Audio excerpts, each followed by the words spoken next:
ভারতের আসাম রাজ্যের কার্বি আংলং জেলায় সুখুই সু-30 MKI যুদ্ধবিমান বিধ্বস্ত হয়ে ভারতীয় বিমান বাহিনীর 2 পাইলট নিহত হয়েছেন। বৃহস্পতিবার রাতে এই দুর্ঘটনা ঘটে। শুক্রবার ভারতীয় বিমান বাহিনীর এক প্রেস বিজ্ঞপ্তিতে এমন তথ্য জানানো হয়।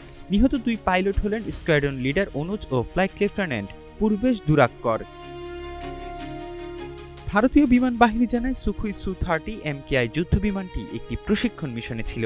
এটি আসামের জোরহাট বিমান ঘাঁটি থেকে উড্ডয়নের কিছুক্ষণ পরই নিখোঁজ হয়ে যায়। পরে বিমান ঘাঁটি থেকে প্রায় 60 কিলোমিটার দূরে কার্বি আংলং জেলার একটি এলাকায় বিমানটি বিধ্বস্ত অবস্থায় পাওয়া যায়। কর্মকর্তারা জানান, রাশিয়ার তৈরি এই যুদ্ধ বিমানটির সঙ্গে স্থানীয় সময় সন্ধ্যা 7:42 যোগাযোগ বিচ্ছিন্ন হয়ে যায়। সুখুই সু-30 MKI একটি 2 আসনের বহুমুখী ও দীর্ঘ পাল্লার যুদ্ধ বিমান। রাশিয়ার বিমান নির্মাতা প্রতিষ্ঠান সুখুই এটি তৈরি করেছে। বর্তমানে ভারতীয় রাষ্ট্রায়ত্ত প্রতিষ্ঠান হিন্দুস্তান এরোনটিক্স লিমিটেড লাইসেন্সের অধীনে বিমানটি তৈরি করছে।